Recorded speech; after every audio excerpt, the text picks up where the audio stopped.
네, 터닝 포인트라는 제목으로 말씀 전하겠습니다. 우리 인생에는 터닝 포인트가 있습니다. 터닝 포인트. 터닝 포인트라는 단어가 좀 익숙치 않을 것 같은데 혹시 어떤 단어인지 아시나요? 터닝 포인트. 특별한 경험을 하거나 특별한 사람을 만나가지고 내 삶의 방향과 전환점, 그게 바뀌는 계기가, 그 중요한 계기가 바로 터닝 포인트라고 하는 것입니다. 저는 제가 신대원을 지금 다니고 있잖아요. 신대원 가서 참 감사한 인연들을 좀 많이 만나게 돼요. 신입 영성 수련회라는 또 그런 수련회 단체가 있어요. 거기 가가지고 처음 뵌 전도사님이 계시는데 그분과 좀 자연스럽게 이야기를 좀 나누다가 너무 신기할 정도로 참 결이 잘 맞는 거예요. 정말 잘 맞았습니다. 생각하는 방향도, 신앙을 바라보는 시선도 너무나 비슷했어요. 이야기가 너무나 잘 통했습니다. 근데 무엇보다 그 전도사님의 그런 신앙의 깊이가 요즘 세상에 볼 수 없는 참 특별함이 좀 있더라고요. 쉽게 볼 수 없는. 그래서 어느 순간부터 그 전도사님을 참 많이 존경하게 되더라고요. 나도 저런 신앙인이 되고 싶다. 돼야겠다. 라는 마음을 좀 가슴에 품고 지냈던 것 같습니다. 전도사님께서 하시는 말씀 하나하나를 놓치지 않으려고 좀 노력을 하는 것 같아요. 귀 기울이면서 배우려는 자세. 그걸로 같이 신대원 다니면서 지냈습니다. 그 전도사님은 졸업생이어가지고 요번에 졸업을 해가지고 시간 날 때마다 한번 연락해서 만나기로는 약속을 했습니다. 네. 그런데 놀라운 건 저만 그런 생각을 한 게 아니더라고요. 그 전도사님께서도 저와 같이 소통을 해 나가면서 자극을 많이 받았고 초심을 다시 떠올리게 된다고 이렇게 말씀을 해 주시더라고요. 저랑 만나면서 이렇게 특별한 사람을 만남으로 인해서 내 삶의 방향과 전환점이 바뀌는 아주 중요한 계기, 이것 또한 터닝 포인트라고 할 수 있습니다.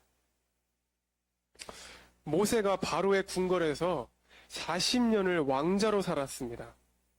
이스라엘 사람들을 돕기 위해 나섰다가 애굽인을 죽인 사건으로 앞으로의 40년 삶의 터닝 포인트가 바뀌게 된 것이에요.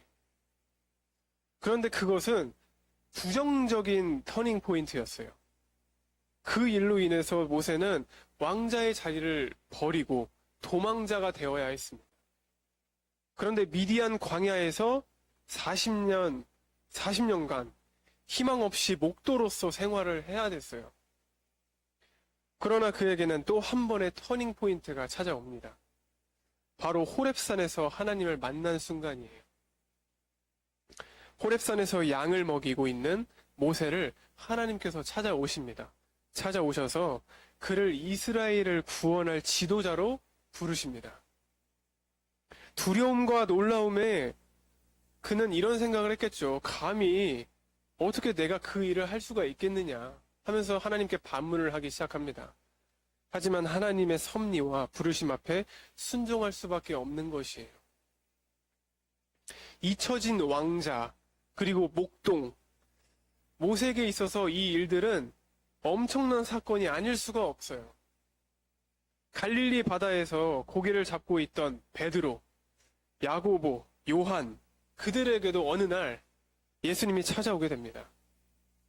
예수님께서 그들에게 말을 걸었고 그것은 그들의 운명을 완전히, 영원히 바꿔버리는 전환점이 되어버린 것이에요. 여러분들에게 있어서 이러한 전환점이 있는지, 이러한 터닝 포인트가 있는지 스스로 한번 질문을 해보시길 바랍니다. 그리고 새로운 터닝 포인트가 필요하지도 않나를 생각해 보시면 좋을 것 같아요. 하나님께서 나를 찾아오시는 그 순간, 예수 그리스도께서 나를 찾아오시는 그 순간 우리의 인생의 새로운 전환점은 시작되는 것이에요. 오늘 읽은 본문에 나오는 여인을 우리나 너무나도 잘 아는 여인이에요. 사마리아 여인. 사실 이 여인은 이 여인만의 모습이 아니라 우리의 모습이에요. 우리의 모습. 많은 그리스도인들의 모습입니다. 이 여인은 하나님의 백성이면서도 동시에 불신자예요. 죄인인 여인입니다. 이 여인은 이방의 여인이 아니에요. 물론 유대인들의 입장에서는 사마리아인이기에 이방인과 같이 여긴다고 하지만 엄밀히 말해서 이 여인도 하나님의 백성입니다. 따라서 사마리아 여인도 동일하게 하나님에 대한 신앙을 가지고 있는 그러한 여인이에요. 이 여인은 선지자를 알고 있고 예배에 대한 의식도 알고 있습니다. 본문 19절 20절 말씀이 이렇게 나오죠. 여자가 이르되 주여 내가 보니 선지자로소이다. 우리 조상들은 이 산에서 예배하였는데 당신들의 말은 예배할 곳이 예루살렘에 있다 하더이다. 예수님께서 자신에 대해서 알고 있는 것을 통해 그는 이분이 선지자라는 것을 깨달았습니다. 그리고 예배에 대해서 질문을 하죠. 신앙이 전혀 없는 사람에게 이러한 질문이 나올 수 있을까요? 하나님에 대해서, 말씀에 대해서, 예배에 대해서 모르는 사람이 어떻게 이 질문을 할 수 있겠어요? 이 여인은 하나님을 섬기는 그러한 여인이에요. 하지만 동시에 불신자였습니다. 비록 여호와 하나님에 대한 신앙을 가지고 있지만 변질된 신앙이고 하나님에 대한 신앙을 삶 속에 적용하지 못하고 있는 사람이에요.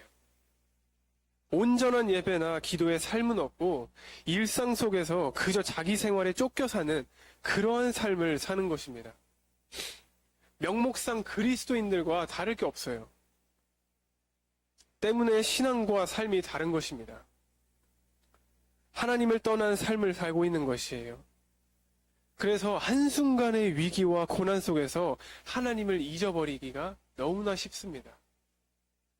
단지 그 상황에만 몰입하고 그 상황 속에서만 생각하고 행동할 뿐입니다. 이스라엘 백성들이 광야 40년 생활 속에서 그러지 않았나요? 6월절의 체험, 홍해의 체험, 광야에서의 수없는 수많은 하나님의 능력, 이적과 기사, 많은 것을 체험하고도 불구하고 그럼에도 불구하고 힘들고 고통스러우면 원망부터 합니다. 불평합니다. 백성이 하나님을 떠나 우상 숭배함으로 삶이 얼마나 무너지나요? 우리의 삶도 너무나 비슷하다고 생각하지 않나요? 이에 대해 선지자들을 통해 하나님께서는 수도 없이 경고하십니다.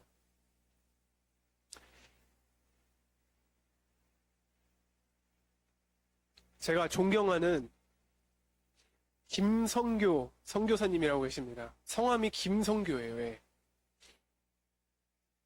그분이 이제 하시는 설교 말씀을 한번 여러분들과 또 짧게 나눠보고자 합니다. 그 선교사님께서 이렇게 말씀하십니다.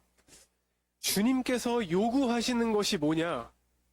죄에서 떠나는 것. 떠나지 않으면 돌아올 수가 없다. 하나님께서는 죄와 공존이 불가능하신 분이십니다. 문제는 죄를 떠나지 않고 자꾸 돌아간다는 거예요. 역사 가운데 계속 반복됐어요. 이스라엘 백성들 혼내서 한번 치면 아이고 주님 잘못했습니다. 라고 이제 회개하는 척 하다가 다시 가서 똑같은 죄를 짓는 것이에요. 이게 계속 역사 가운데 반복이에요. 확실하게 죄에서 안 떠나면 새로운 길이 안 열리게 됩니다. 내 상황에 맞는 은혜 주세요. 내가 이 정도 죄 지어도 조금 봐주세요, 주님. 그거에 맞는 은혜와 사랑을 주세요. 난 내가 하고 싶은 거 하면서 살 거예요. 이거는 하나님께서 절대 용납 안 하신다는 것이에요. 이게 바로 성경의 선언입니다. 그래서 주님이 성경에서 계속 말씀하시는 것은 죄에서 떠나라 라고 하는 것이에요. 이러한 설교 말씀을 해주시더라고요. 그 선교사님께서. 이것이 바로 인간의 모습이에요. 하나님께서 동행하지 않는 한 세상에서 쉽게 무너져 내려버리는 것이 바로 인간입니다. 그리고 삶의 능력을 잃어버리는 것이 바로 우리들의 모습이에요. 반복되는 실패와 아픔, 고통 속에서 인간은 희망을 잃어버리게 됩니다. 이 여인이 바로 그러한 사람이에요. 계속 실패를 반복하면서 자포자기의 삶을 살게 된 것입니다. 이 여인은 남편이 5이 있다고 했죠. 결혼에 계속 실패를 합니다. 심지어 지금의 남편도 남편이 아니라고 해요. 계속 실패되는 그런 자신의 삶은 타인의 삶까지 무너져 버리게 되는 것입니다. 부정하게 되는 것이에요. 모든 것이 피곤하게 되는 것입니다. 그런데 그러한 여인을 하나님께서 찾아가십니다. 만나주십니다. 예수님께서 사마리아 땅을 지나가시다가 제자들이 먹을 것을 구하러 간 사이에 야곱의 우물가에 쉬기 위해 그곳에 들르게 됩니다. 그때 이 여인이 물을 길러 나왔다가 예수님을 만나게 돼요. 이 순간이 그 여인에게는 인생의 터닝 포인트가 되었습니다. 그렇다면 예수님을 만나게 되면 어떠한 회복의 역사가 나타날까요? 한번 3가지로 알아보고자 합니다. 첫 번째로 예수님을 만나게 되면 믿음을 회복하게 되는 것입니다. 믿음을 회복하게 돼요. 우리는 이 여인이 예수님을 만나면서 영적인 갈구가 일어나고 믿음이 회복되는 것을 볼 수가 있습니다. 예수님께서 이 여인에게 말을 걸 때 그녀는 자신에게 말을 거는 분이 그리스도인인 줄 몰랐어요. 그리고 유대인이 어떻게 이곳에 왔으며 사마리아에게 이렇게 말을 거느냐고 말을 합니다. 9절 말씀이 이렇게 나오죠. 사마리아 여자가 이르되 당신은 유대인으로서 어찌하여 사마리아 여자인 나에게 물을 달라 하나이까 하니 이는 유대인이 사마리아인과 상종하지 아니함이러라. 그러나 예수님의 말씀을 듣는 동안 그녀 안에 영적인 갈구가 일어났어요. 예수님께서는 이 물을 마시는 자마다 다시 목마르려니와 내가 주는 물을 마시는 자는 영원히 목마르지 아니하리니 라고 고백을 합니다. 그러자 여인은 그런 물을 자신에게 달라고 요청을 합니다. 15절에 이렇게 나오죠. 여자가 이르되 주여 그런 물을 내게 주사 목마르지도 않고 또 여기를 길러오지도 않게 하옵소서. 자신의 비밀을 아는 것을 통해 이분이 선지자임을 믿게 됩니다. 그리고 예배에 대해서 묻고 있습니다. 20절 말씀, 우리 조상들은 이 산에서 예배하였는데 당신들의 말은 예배할 곳이 예루살렘에 있다 하도이다. 더 나아가서 이제 메시아에 대해서 이렇게 말하고 있습니다. 25절에 이렇게 나옵니다.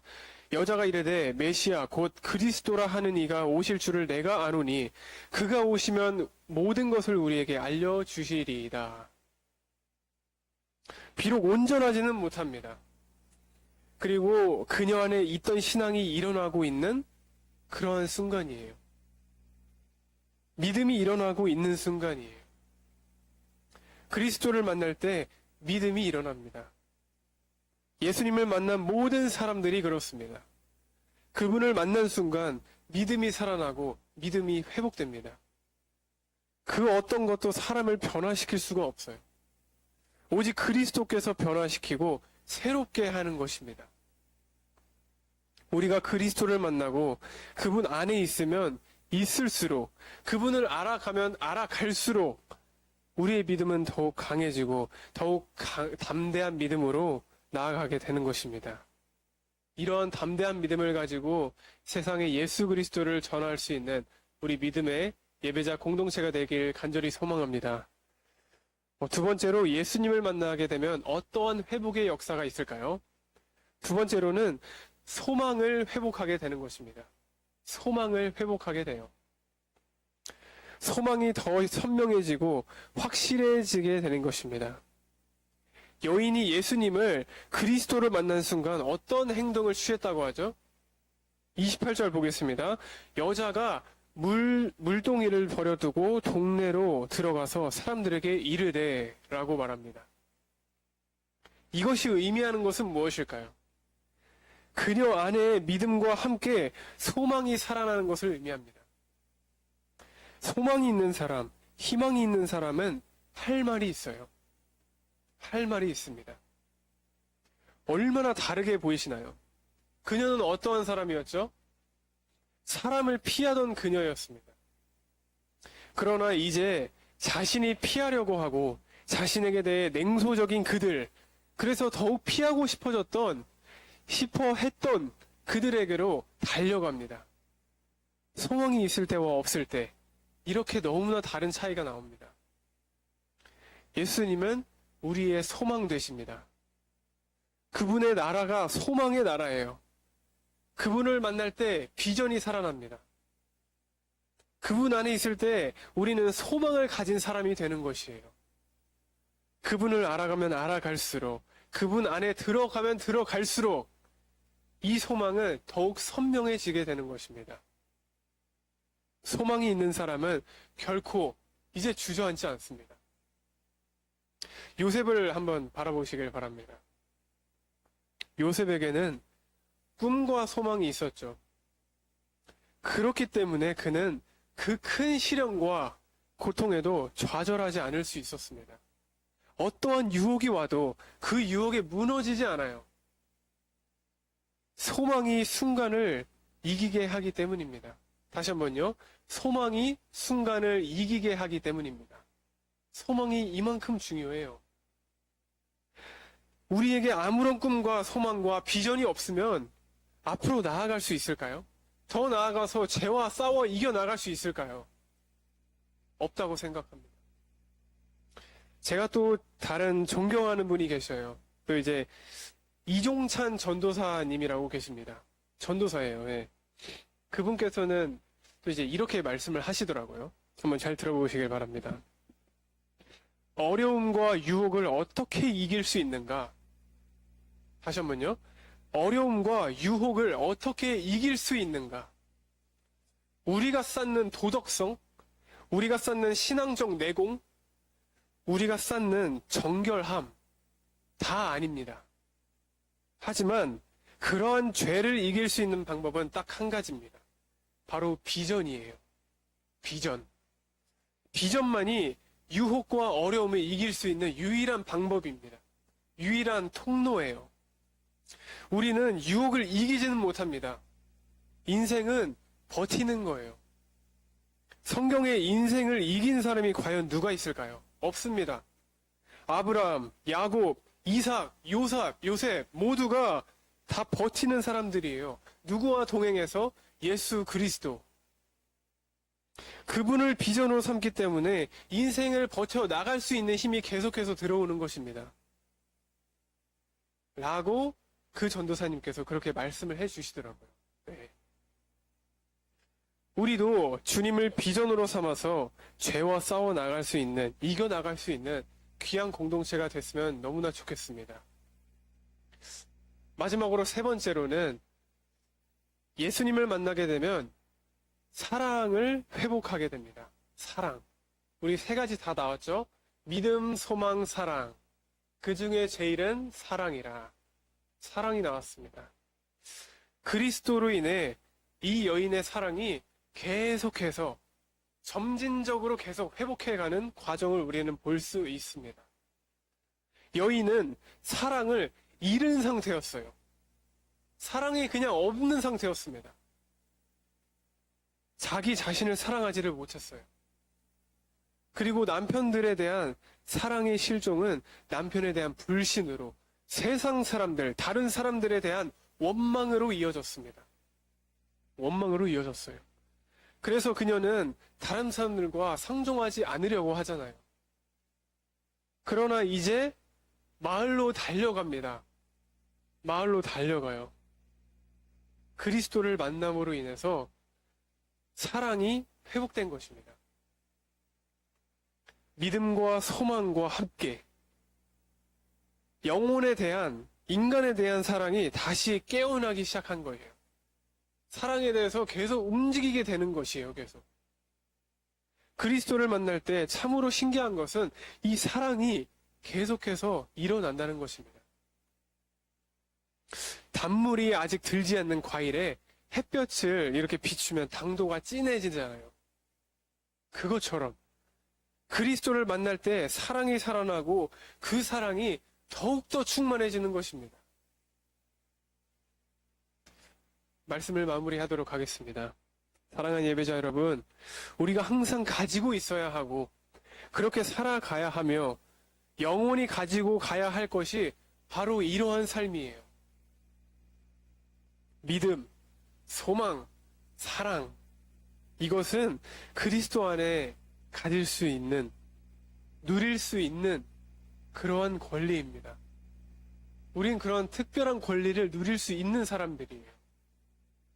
비록 사마리아 여인과 같이 모든 것을 잃고 자포자기의 삶 속에 있다고 할지라도 찾아오신 예수 그리스도를 바로 만날 때, 그래서 그분이 내 인생의 주인이시고 구원자가 되시며 길과 진리요 생명 되신 그런 사실을 알게 될 때 주님 안에서 회복하고 바로 설 수 있게 되는 것입니다.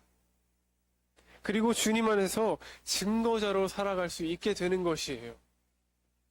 이런 주님의 선하신 증거자로 살아갈 수 있는 우리 귀한 모든 예배자 공동체가 되시기를 간절히 소망합니다. 우리 다 같이 기도드리겠습니다.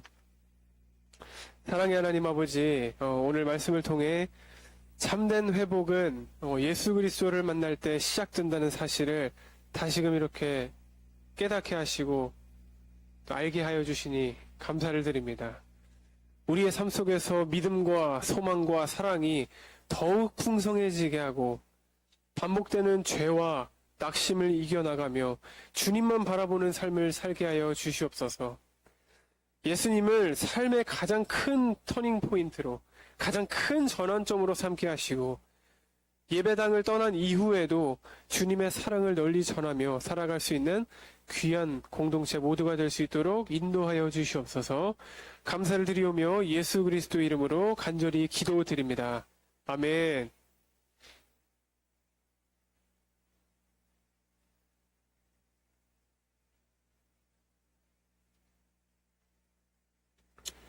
찬송가 524장 다 같이 찬양 드리겠습니다.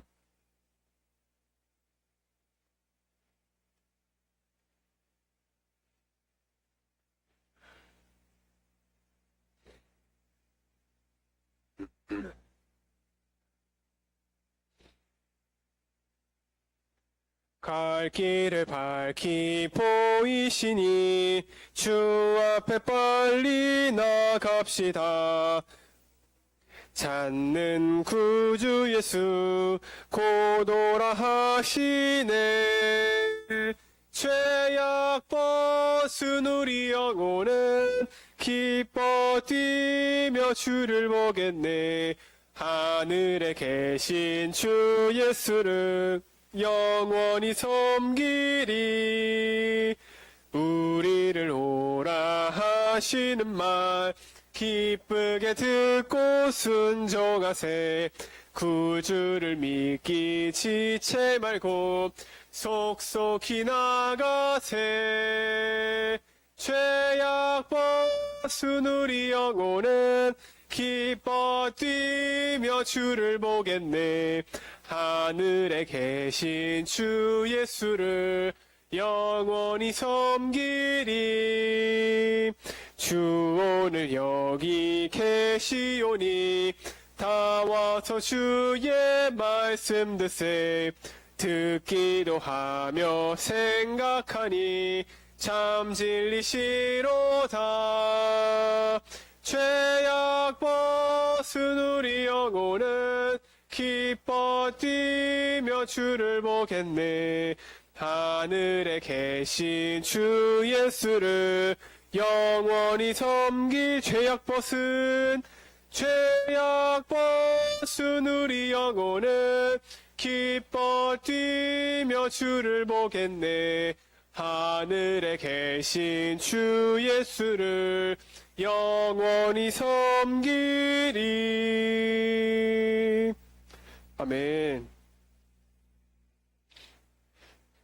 우리 다 같이 주기도문으로 금예배 마치도록 하겠습니다. 하늘에 계신 우리 아버지여, 이름이 거룩히 여김을 받으시오며 나라가 임하시오며 뜻이 하늘에서 이루어진 것 같이 땅에서도 이루어지이다.